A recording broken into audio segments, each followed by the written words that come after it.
Hello everyone, peace be upon you. Before we begin, don't forget to hit the like button and subscribe, and stay with me until the end of the story. Also, leave a comment telling me which city and country you're watching from. I'd love to see how far my story has reached. For those of you who have already subscribed, I sincerely wish you good health, ease in all your affairs, abundant blessings, and may all your hopes and dreams come true. Amen. Now, let's begin the story. Morning spread over Fort Sentinel like a clean sheet of light, the kind that makes metal look sharper and engines sound steadier. Rotors thumped in rhythm across the flight line, ground crews rolled tool carts between birds, and fuel vapors hung low over the concrete. Sarah Callahan walked the tarmac with her helmet tucked under her arm, boots hitting a calm beat that didn't match the noise around her. She looked like any other Black Hawk pilot starting a routine day. That was the point. Routine was safe to say out loud. It kept people from asking what they didn't need to know. Mark Hensley jogged to catch up, visor clipped, checklist in hand. Systems green, Captain, he said, still a little breathless. Young, sharp, hungry to fly. Sarah gave him a small nod. We'll keep them green. Sergeant Kyle Dempsey met them at the nose of the aircraft, grease on his sleeves and a grin that made bad news easier when it came. Panels secured, hydraulics topped, and I kissed the panel for luck, he said. She'll treat you right. Sarah tapped the fuselage twice. She always does. Across the ramp, Dana Ruiz stood on her skid and waved. Her bird was loaded for the same plan: sling medical crates to a forward post, swing near Bighorn Ridge, lift a recon team, and be home before noon. Chow turned cold. Easy on paper. The weather brief said clear skies with patchy mountain winds. Nothing dramatic. Colonel Thomas Reeves delivered it in the mission room without theatrics, eyes sliding across the map like he'd done this 1,000 times. Keep it tight, stick to Corridor Bravo, no hero moves, he said. No one laughed. He didn't either. At the far end, a pair of F-16s taxied out. Julia Hawk Sanders looked over as her jet turned, lifted 2 fingers off the canopy rail in a quiet salute. Nick Alvarez followed her line of sight and smirked. Fighters always looked faster, louder, cleaner. Sarah didn't mind. The work was different. Helicopters solved problems no one else could touch. Major Ethan Voss had a corner in the ops building that never seemed to sleep. He watched wind plots crawl across a wall of screens, sipped coffee that had given up being hot, and tracked their route with a pencil he kept too sharp. Not because he expected trouble, he'd say, but because trouble liked to find flyers who said they didn't. Sarah climbed in, flipped switches in a practiced order, felt the ship come alive under her hands. Mark's voice moved through the checklist, steadying as the panel lit up. The intercom settled into the familiar buzz of a crew turning noise into control. Skids got light. The bird rose clean, nose to the hills. The base slid back into a grid of gray and white, then into a line, then into memory. Montana opened in layers: pine, rock, and old snow that refused to leave the shadows. The radio filled with simple traffic. Dana's voice was easy, almost cheerful. 2 miles off your left, Callahan. Looks pretty up here. Sarah glanced that way, saw her friend riding smooth against the sky. Let's keep it that way. Bighorn Ridge looked calm from a distance, even friendly. That's how mountains lie to pilots who haven't met them yet. Sarah trimmed for the wind she knew would roll off the spine, checked the load straps in the mirror, checked Mark's hands on the controls, and felt the ship the way you feel a heartbeat when you've run enough miles to hear your own pulse. Nothing felt wrong. That was good. It didn't change the rules she lived by: nothing feels wrong until it is. Back at Fort Sentinel, Reeves stood with a clipboard by the glass, watching their icons crawl. He didn't show much, not a smile, not a frown. Voss said something he didn't catch, or pretended not to. Outside, Dempsey wiped tools and told a new crewman the same old line: treat the bird right and she brings them home. The kid nodded like people do before they learn what it means. Sarah leveled a few hundred feet over the first ridge, air thinning, sun cutting off and on through passing cloud. Mark hummed under his breath and shut it down when he realized he was doing it. "You're fine," Sarah said, not looking. "Just fly." He did. The valley opened. The forward post blinked on the GPS like a small promise that the plan would stay the plan. Ahead, the sky grayed by a shade you only notice if you've stared at weather long enough. Not a wall, not a threat, just a suggestion. Sarah logged it without talking. Dana called a position update that matched the map. Everything matched. The radio was clean. The horizon held steady. People love to tell stories about the moment everything changes, like there's a drum roll before it hits. Most days don't give you that. They give you engine noise, wind numbers, a checklist in a voice you trust, and a feeling that you have time. Sarah kept her hands light, eyes moving, mind quiet. Fort Sentinel was behind them. Bighorn Ridge was in front. The day was simple. That was the story, until it wasn't. The first sign was a faint flicker on the weather scope, a smear of gray where clear air should have been. Sarah caught it, tapped the screen once, and shifted 2 degrees right to feel the wind. It hit harder than forecast, a push that didn't match the brief. "Mark, give me a fresh wind red," she said. "Gusting 28, variable," he answered, surprise in his voice. Ahead, the ridge lost its clean lines and sank under a curtain of haze. Dana's voice came over the radio, still calm, but tighter at the edges. "Callahan, I'm getting chop.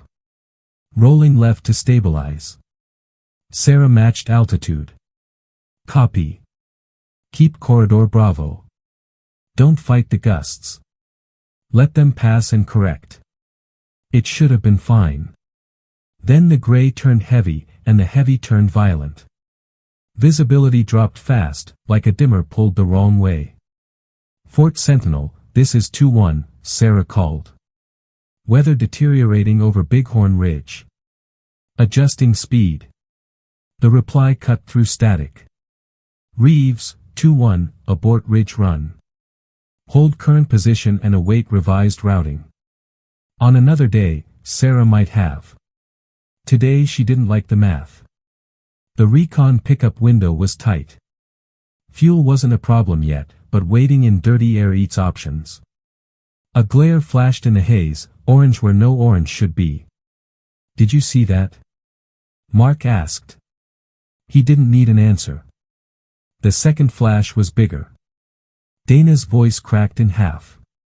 2-2, tail is, static swallowed the rest. Then a sound every crew knows and hates, metal over-revving, the pitch gone wrong, the spin beginning. Sarah lowered her nose and drove toward the flashes. 2-1 moving to assist. Reeves came back hard. "Negative, 2-1. Hold. Do not enter that cell." Sarah's hands had already made the choice. "Copy traffic," she said, voice flat, and pulled into the weather. The bird bucked. The panel lit warnings that meant pay attention, not panic. "Mark, manage engine temps and call descent rate. I'll fly the ship." Through the rain she caught the shape, Dana's Black Hawk, tail gone, rotating, dropping fast over broken rock. Not survivable if it hit whole. Sometimes there's one move left no one writes in manuals. Sarah slid under and outside the spin lane, kept just enough distance to avoid being chewed apart, and fed rotor wash into the dirty air under Dana's ship. It didn't stop the fall. It slowed it. A heartbeat. 2. "Dana, cut power. Stabilize your pitch. Doors open, get them out," Sarah said. No soothing. No speeches. Just steps. A pause that felt like a mile, then the faint reply, "Copy."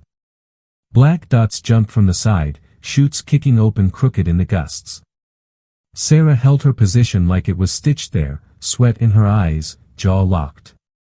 "Mark, count them. 1, 2, 3, 4. Good. The failing ship clipped a spur and came apart in flame that turned the cloud orange. The shockwave punched through Sarah's cockpit and shoved the bird sideways. Right pedal, more, she said, already correcting. Mark fought with her, hands sure even when his breathing wasn't. Alarms yelled, she made them background. Fort Sentinel, survivors in the air and on a ledge southeast of the burn. We are committing to pickup. Reeves didn't answer at first. When he did, it was clipped. 2-1, you have violated a direct order. Execute recovery and return to base. Wilco, she said, not adding the part she was already doing. They broke the cell's edge and the world widened just enough to work. On a narrow shelf of rock, figures waved. Smoke twisted below, and wind clawed at the ridge like it didn't want company. Sarah put the skids into the only sliver that made sense, riding the hover so close to the drop that a wrong breath would slide them off. Hold it, she told herself more than anyone. The crew hauled the first survivor in, then the second. Gunfire cracked from the treeline. Not a lot. Enough to say they weren't alone. Side guns, short bursts. Keep it honest, Sarah called. Brass rattled on the deck. The third man came in dragging the fourth. Mark's voice rose, we're heavy. We're leaving, Sarah said. Collective up, nose down, power set to a number that made the engines complain but not quit. The ridge fell away. The radio was a mess of voices and questions. She didn't answer. She flew. Only when the valley opened and the air smoothed did Sarah let out the breath she'd been holding. Status. For aboard, minor injuries, fuel good, system stable. Mark paused. Captain, that move you pulled, we'll log it when we're home, she said. He went quiet. Back at Fort Sentinel, Reeves stood by the glass, face unreadable. In ops, Voss rewound the telemetry and watched a flight path that shouldn't exist, then wrote a note he didn't show anyone. In the cabin, one of the rescued men looked forward and studied Sarah like he'd seen a ghost. Maybe he had. The day had been routine, until it wasn't. And now everyone in the sky knew it, and by the time Sarah's skids touched Fort Sentinel, the story had already outrun the facts. Medics pulled the survivors, cameras popped from phones that shouldn't have been out, and a half-circle of crews formed without trying. Mark killed the power and stared through the canopy like his brain needed a beat to catch up. Sarah unstrapped, let the quiet in her headset settle, and stepped down into a wall of looks that mixed relief with questions no one asked out loud. Reeves met her at the door to the debrief room, file in hand, voice even. Inside. The screen showed wind plots, telemetry, and the jagged thread of her flight track across Bighorn Ridge. He didn't shout. He didn't need to. You ignored a direct order, he said. You risked your bird, your co-pilot, and you engaged in a maneuver that isn't in our doctrine. Sarah kept her answer short. For alive. He let the silence stretch. You're grounded pending review. Turn in your sidearm and flight card. Full write-up at 1800. She nodded once. No argument. No apology. In ops, Voss ran the data again, frame by frame. He marked the moment she fed rotor wash under Dana's ship and slowed the fall. He wrote 2 words on a sticky note and stuck it under his keyboard, Delta, 7. He had seen that label once in a red file he wasn't supposed to open. Raven Wing. He closed the loop, kept his face blank, and told comms to pull every radio call between the ridge and the valley. On the line, Dempsey slid a rag across bullet holes like he could rub them into behaving. She brought you home, he muttered to the airframe. To the crew chief he added, we'll need a tail check and a fuel cell look. Don't let the inspectors scare you into doing it sloppy. The kid nodded too fast. Around them, whispers built a spine. Ghost stories have a way of finding hangers. Mark caught up to Sarah outside the building with the look of someone rehearsing a sentence. Ma'am, what you did up there, I mean, she spared him the effort. We log facts. We don't log legends.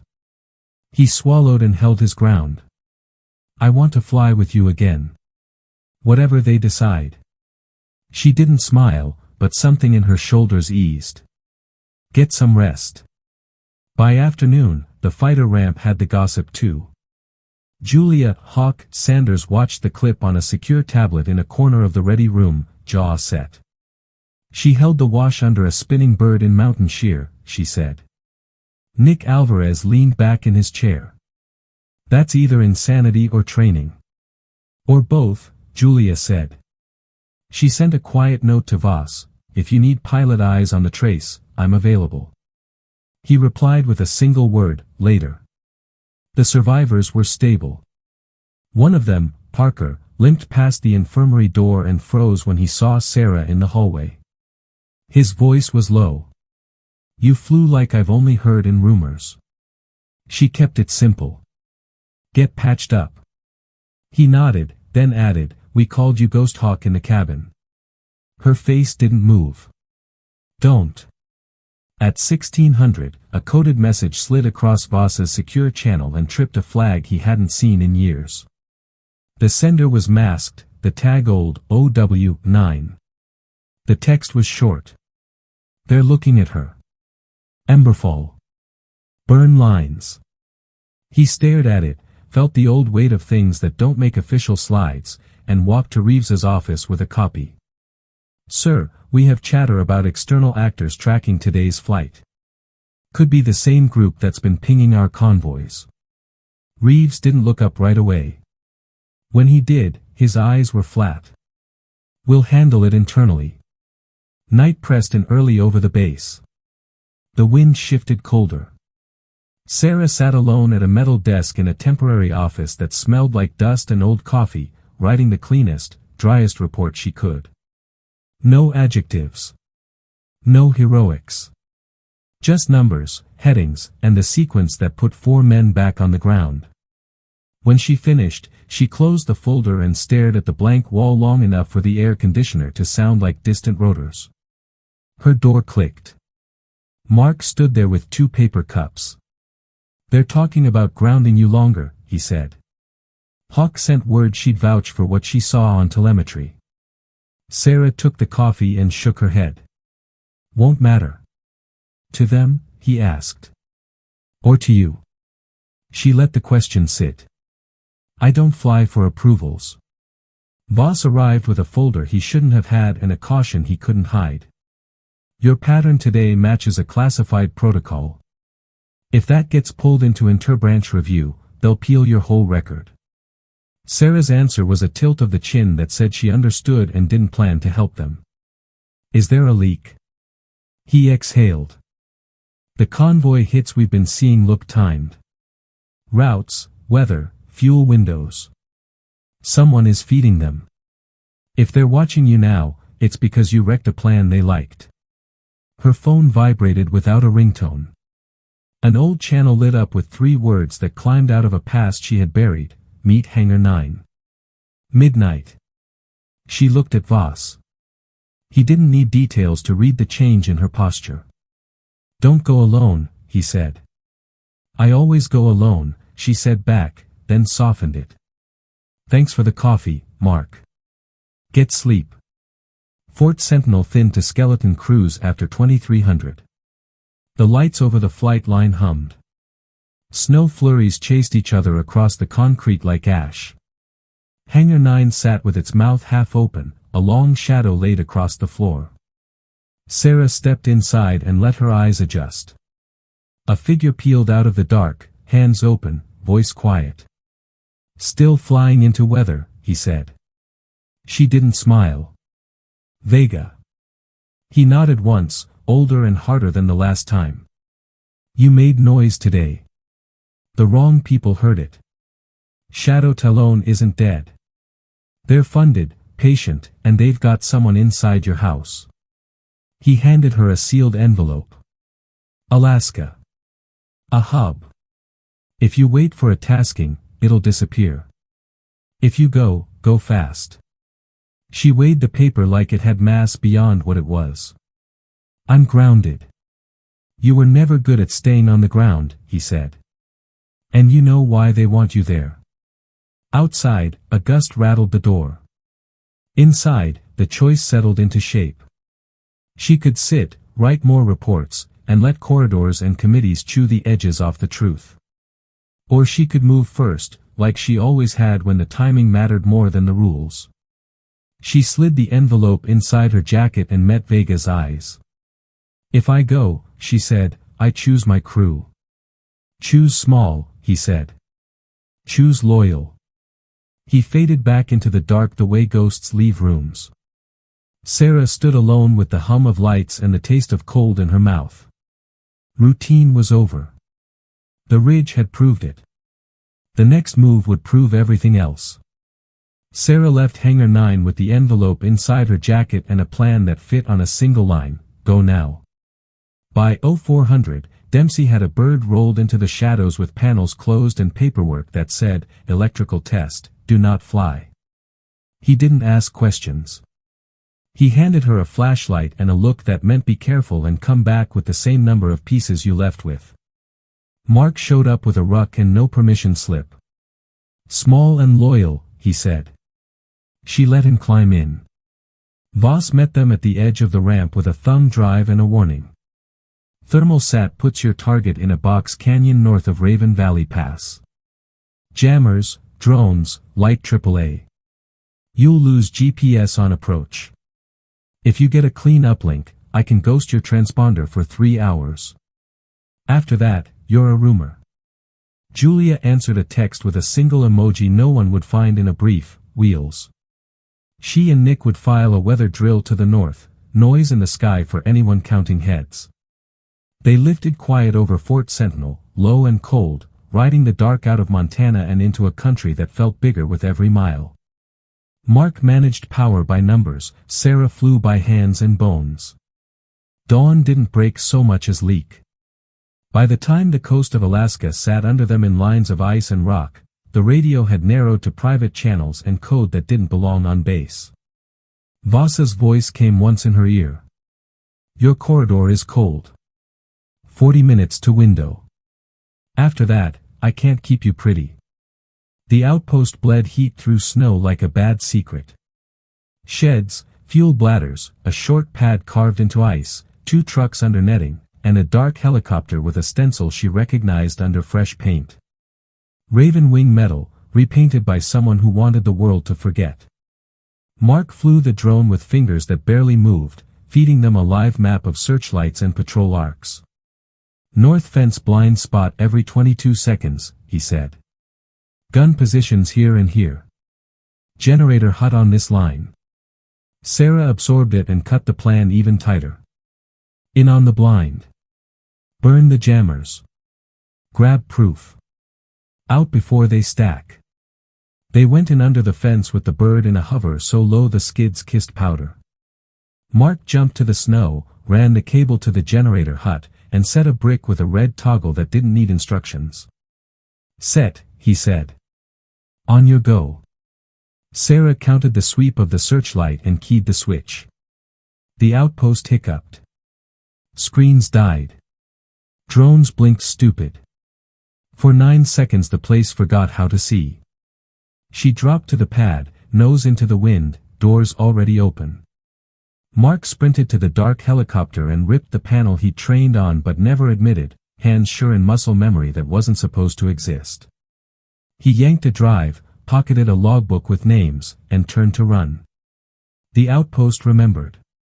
Lights snapped, alarms chased each other, tracers tore a stitch across the snow. Sarah kicked power and lifted, tail swinging to give Mark a wall of rotor wash and ice.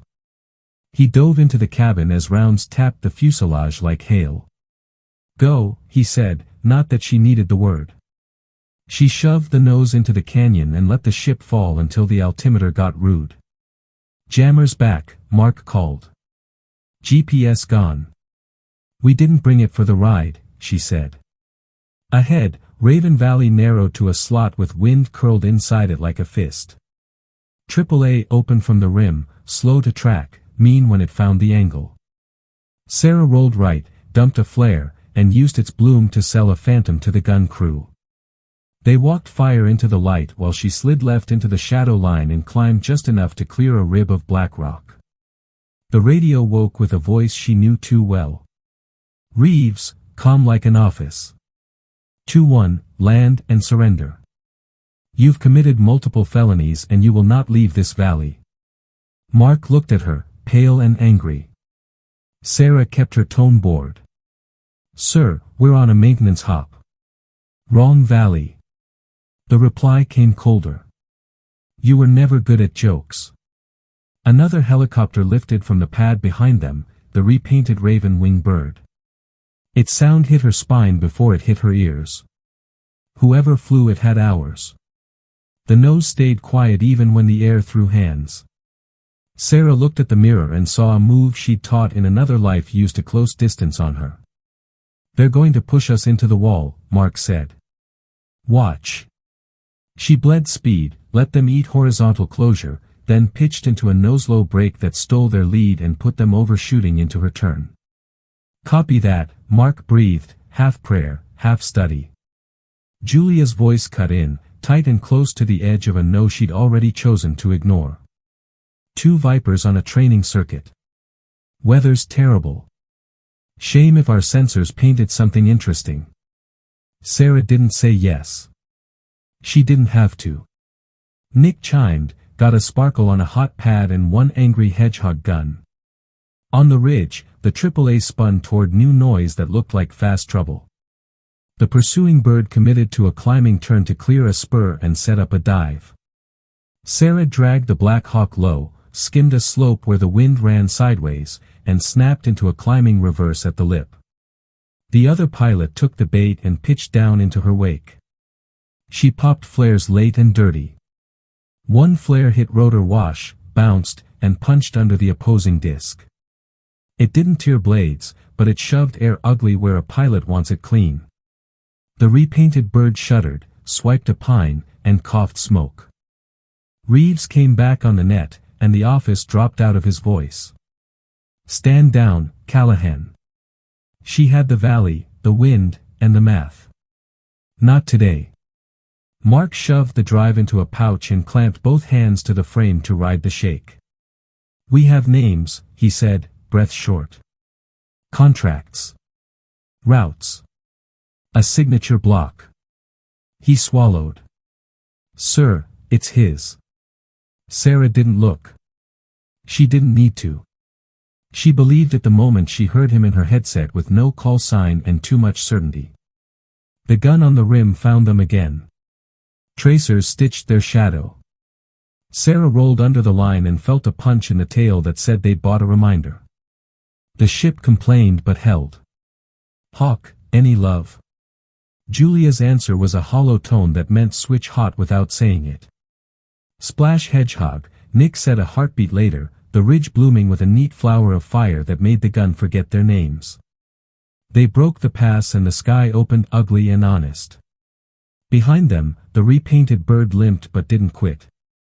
Sarah leveled just long enough to make the other pilot believe in a straight line, then dumped collective and slid the Black Hawk behind a drift like a car behind a truck, popped up on the other side, and crossed the enemy's nose with a burst from the door gun that chewed paint and pride. The other ship twitched, overcorrected, and kissed the slope in a long, breaking skid that ended with steam and silence. Sarah hovered at a distance that made it a choice not a massacre. The canopy cracked. A figure crawled out and fell into snow. She saw the face when he looked up. Reeves, not in an office, not behind glass. On ice with his breath showing. He reached for a sidearm. She put rounds into the snow near his hand and watched his options evaporate. Mark's voice shook with adrenaline and something like fury. We end it here. Sarah kept her eyes on the man who had told her to stand down while he lit the map on fire. No, she said. We finish it right. Sirens rolled up the valley, not theirs, not friendly, the kind that belong to anyone who gets paid to arrive late and count bodies. Fuel ticked from okay toward not. The wind turned teeth up again. Sarah eased the nose toward the exit and keyed the mic to Voss. Package secured. Confirm intercept. Voss answered with relief he didn't hide. Copy. Federal eyes inbound. Bring me the drive and I'll put him in a box that doesn't have doors. Reeves stared at the helicopter like hate could pull it down. Sarah held his gaze a second longer than necessary, then slid away. The valley narrowed behind them. Ahead, open air and a line home that would be short on fuel and long on questions. She didn't mind questions.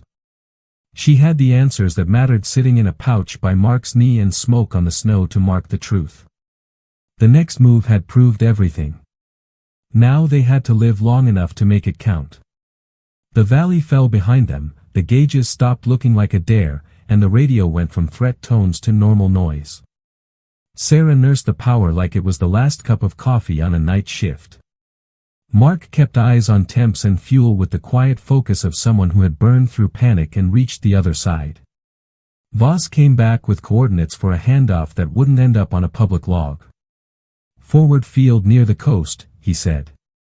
Federal team on site. I scrubbed your tail as long as I could. After touchdown, you're visible again.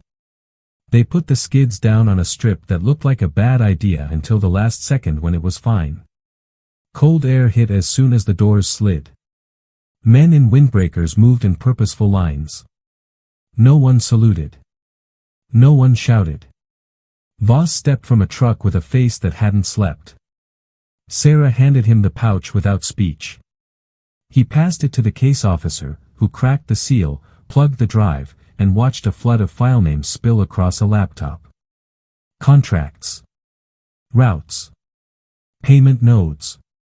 A scanned signature that didn't need a handwriting expert. The agent's jaw tightened. That'll do. Back in the cabin, Mark exhaled like he'd been holding a plank for too many minutes. We actually did it, he said, then corrected himself. You did it. Sarah shook her head. We did it clean enough. Voss leaned in. Reeves. Sarah gave a single nod. Alive. Hurt. Angry. Voss's reply was a flat line. We'll harvest the site. If he's breathing, someone will put cuffs on him who writes their badge number on the paperwork. They lifted again for Fort Sentinel with fuel that promised nothing extra. Julia and Nick rode a parallel path for part of the way, just far enough to be coincidental. Weather cleared, Julia said, voice light now that it was over. Terrible for training. Nick added, if anyone asks, we saw nothing and were very impressed. Sarah didn't try to thank them on an open net. Some debts are understood without receipts. Fort Sentinel looked different when you return with a truth that can't be unlearned. Security trucks at the gate. Extra badges by the ops building. No phones out on the line. Dempsey watched them taxi with hands in his pockets and a line in his forehead that only smoothed when rotors wound down.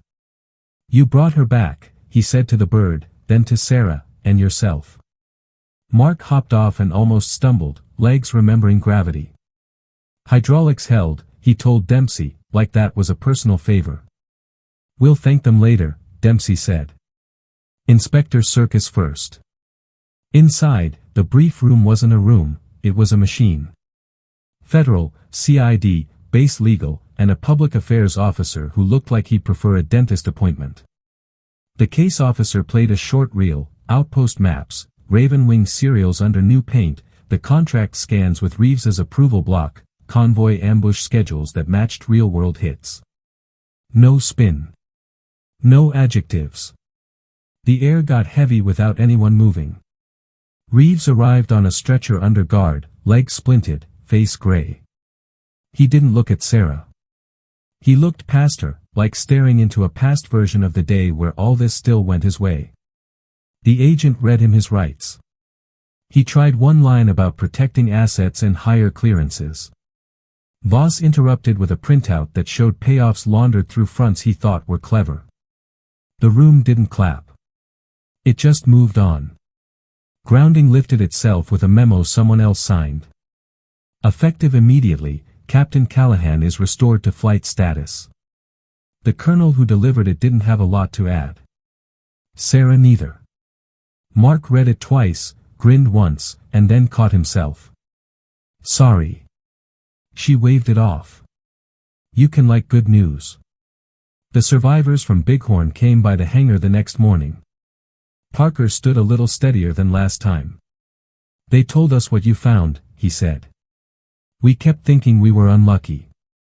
Turns out we were targeted. Sarah didn't offer comfort she didn't have. You weren't wrong to think both. Parker nodded, a quiet agreement between people who had seen how chance and intent can share a road. Julia swung through later with 2 coffees and a clipped approval she made sound casual. Airspace is cleaner today, she said. Noise is down. Feels like somebody pulled a thorn. Nick added his version, command will pretend they always knew. That's how they keep the doors on the hinges. Sarah smirked. As long as the hinges hold. By afternoon, the base settled into a rhythm that felt almost normal. New protocols went up, route randomizers, dual auth for mission changes, an external audit for intel tasking. Voss briefed crews on a pattern of false weather advisories that had steered convoys into kill zones. He didn't say Shadow Talon out loud, but the map said it for him. We'll clean remnants, he promised. Not with headlines. With work. Dempsey put fresh panels on Sarah's ship and buffed a scuff off the nose that no one else would have noticed. Birds remember how you treat them, he said. People too. He meant Mark, who had gone from idealist to steady hand without losing the first thing. He meant the line dogs who watched Sarah with a respect that didn't need rumor now. He meant himself, because mechanics carry their own wars and win them with torque specs. In DC, Operation Room Delta pushed chairs back and let its screens cool. Someone higher than a colonel signed off on taskers that stopped trying to reroute Sarah into quiet corners. Someone else authorized a deep chase of money that would take months and end careers in offices far from any runway. It wasn't a parade. It was better. That night, the wind over Fort Sentinel went soft. The stars came out in a way Montana still allows when clouds mind their business. Sarah walked the line once, touched the fuselage twice, and sat on a crate with a thermos Mark said was coffee and Voss said was a liability. She didn't think about medals or headlines that would never land on her desk. She thought about Dana, about the 4 chutes opening in dirty air, about the moment the flare bounced and saved a second she couldn't have bought any other way. Her phone buzzed with a short message from Vega. Clean cut. You did what we trained you to do. She typed back what she meant. Not for ghosts. For the crew. He didn't answer. He didn't need to. By morning, missions were flying again. Not routine, she didn't use that word, but necessary and honest. Reeves was gone from the corridor glass. The map felt like a map again, not bait. Mark walked to the bird with a checklist and a look that said he understood the job better now. Sarah put her helmet on and caught her reflection in the window. Not a legend. Not a myth. A pilot who did the math and took the weight and brought people home when the air tried to say otherwise. They had lived long enough to make it count. Now they had to keep flying like it still did. The morning brief was short, clean, and free of the hedges that used to hide trouble. Route staggered, comms double-checked, weather cross-verified by people who learned the hard way not to trust a single feed.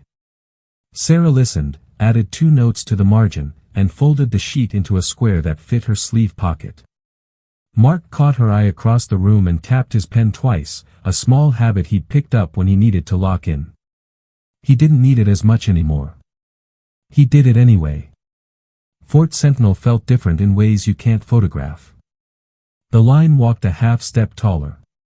The crews didn't talk louder, they just didn't look over their shoulders as often.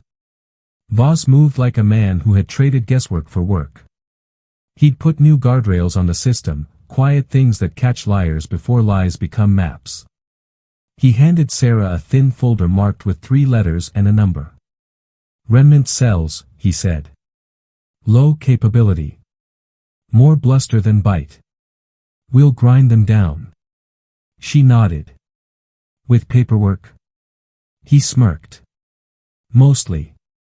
The rest with pilots. They held a small memorial for Dana at the far corner of the ramp, no cameras, no speeches for the internet. Just a row of flight suits, a bell, and names said once out loud. Julia stood with her helmet against her hip and didn't blink for a long minute. Nick took off his sunglasses even though the sun wasn't harsh. Parker came on crutches and stared at the horizon the whole time, as if he could point to the exact square of air where the day turned and never turned back. When the bell rang, Sarah felt the weight land and stay. Not to pin her down. To remind her why up mattered. By afternoon, a supply lift was on the board, nothing glamorous, just the kind of thing that keeps the quiet parts of the map from going loud.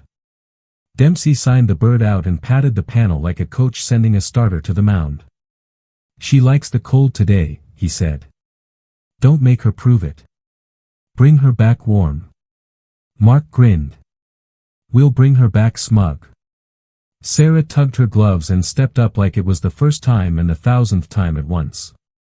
They launched with the kind of weather pilots call honest, wind that says what it's doing, clouds that show their edges, light that lets you read the air. The mountain line sat where it always sits, indifferent and huge. Sarah kept the ship in trim and let her brain run 2 tracks, the checklist in front of her and the thread underneath everything that asks, what if? She didn't fear it anymore. She negotiated with it. What if became if then do. Halfway to the depot, a burst of static blew across the radio and left a bad smell behind it. Mark glanced over. Jammer? More like cheap noise, she said. Ignore it. A minute later, a drone popped on their scope, then off, like a kid playing with a porch light. Voss's voice snuck in low. We're seeing the same. Likely a leftover trying to look bigger than it is. You're cleared to proceed. We'll swat it from the ground. Sarah kept course and didn't bite the bait. Not every flicker is a trap.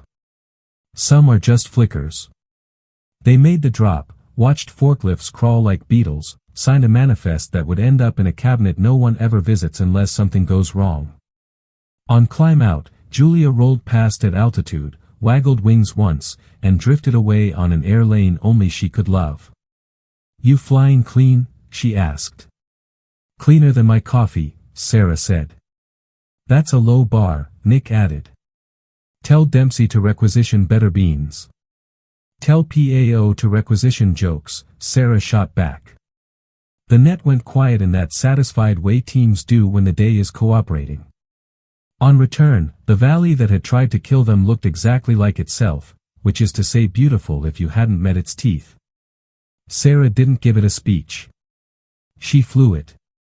Mark called winds and numbers, the bird answered with the good hum that means the parts are talking to each other right. They touched down with skids that kissed not clanged. Dempsey's thumbs went up before the rotors were done. Ordinary, as it should be. Back in ops, Voss pointed at a screen with a map of blinking dots that didn't blink anymore. The Alaskan hub is cold, he said. Money trails are spooked. We've got warrants rolling and desks in DC practicing their best surprised faces. He closed the window and leaned on the table. You know what the file will call this? Sarah waited. An internal security corrective action. 3 pages. Small font. She nodded. Good. Let the story be small on paper. He studied her. And off paper. Off paper it lives where it counts. Evening washed blue over Fort Sentinel. Parker stopped by the hangar, no crutches this time. He handed Sarah a folded patch, an old unit tab someone had mailed him with a note that said he might know who to give it to. Not Raven Wing. Not anything that will get a person flagged at a checkpoint. Just a strip of cloth with a stitched hawk, thread frayed, colors faded. I figured you'd know what to do with it, he said. She turned it over in her hand. I do, she said, and slid it into the pocket behind her heart. Her phone buzzed once. Vega. No fireworks. That's the win. She typed one word back, agreed. Then she stood at the edge of the flight line and listened to the bass breathe, forklifts, laughter she could barely hear, a far door slamming, the kind of life noise that only exists when people get to go home at the end of a shift. Mark joined her with 2 paper cups. Voss says my report writing is improving, he said. I told him not to spread that around. She took the coffee and squinted at the steam. Don't let it go to your head. Or your pen. Night settled. The stars did their part. Somewhere beyond the black, planes drew lines nobody on the ground could see. Somewhere closer, a new pilot sat in a quiet bunk and wondered if they were ready. Sarah didn't prepare a speech for that stranger. She'd do what had been done for her in the ways that matter: show up, fly straight, tell the truth, carry the weight with both hands. Before lights out, she walked back to the bird and touched the skin twice, same as always. Not for luck. For respect. She wasn't ghost anything. She wasn't a myth people whisper about in ready rooms.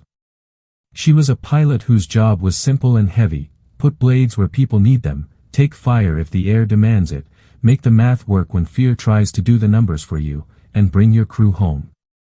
They had lived long enough to make it count.